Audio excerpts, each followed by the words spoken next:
When Vilma Zhukauskas and her banking team deployed a highly efficient credit scoring model, they treated it like a standard productivity software. For 6 months, the system operated perfectly on paper, performing faster and better than the human underwriters it supplemented. Nobody realized it was masking a crisis. Look at this bar chart from their internal audit. It shows credit approval rates between two statistically equivalent groups. The model was technically sound, but because it was trained on 12 years of data, it had faithfully learned and applied decades of geographic bias, dropping approval rates for one postal code by 23 percentage points. If an organization fails to recognize an AI system as high risk before it goes live, they risk scaling invisible discrimination at the speed of their servers. A system's risk level has nothing to do with the sophistication of its code. High-risk AI is defined by the vulnerability of the people it touches, specifically systems making choices about credit, employment, healthcare, or justice. Once an AI influences those high-stakes areas, a new risk multiplier kicks in: scale. This flow visualization shows exactly how a low error rate turns into systemic harm.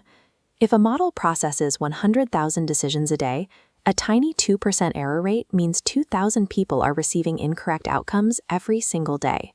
The danger compounds heavily with the level of automation.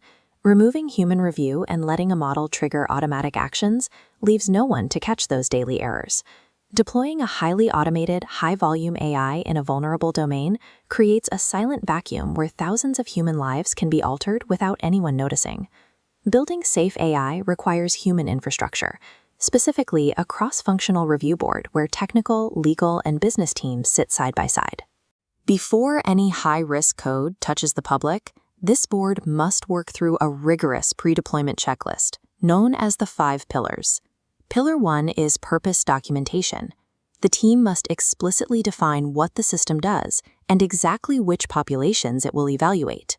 Pillar 2 is a data audit. They must scrutinize the training sets to ensure the AI hasn't encoded discriminatory historical patterns. Pillar 3 tests bias and fairness. In this data visualization, we see why disaggregating metrics is so important. A system might show a high overall accuracy of 92%. Working through this checklist is a collaborative act of human beings taking responsibility for the tools they deploy. Populations shift and data changes over time. Because of this, governance has to be a continuous, living practice long after launch day. Teams must run continuous bias monitoring, deploying automated drift detection tools to catch new disparities emerging in high-volume traffic. They also mandate decision audit logging, tracking every input, output, and human intervention so the exact reasoning behind any outcome can be reconstructed.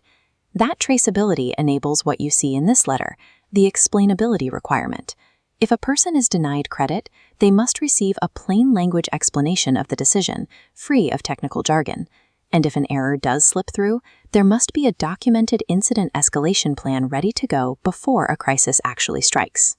Continuous monitoring guarantees that the AI remains a transparent tool serving human intent, rather than an autonomous system running blind.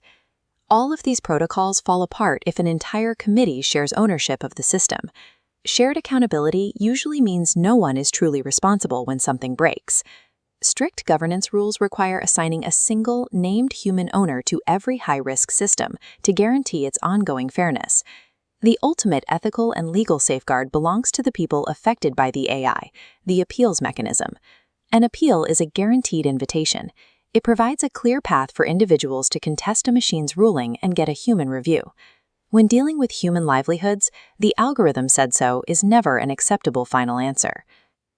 Governing artificial intelligence is about guaranteeing that in an increasingly automated world, there is always a human chair pulled up to the table.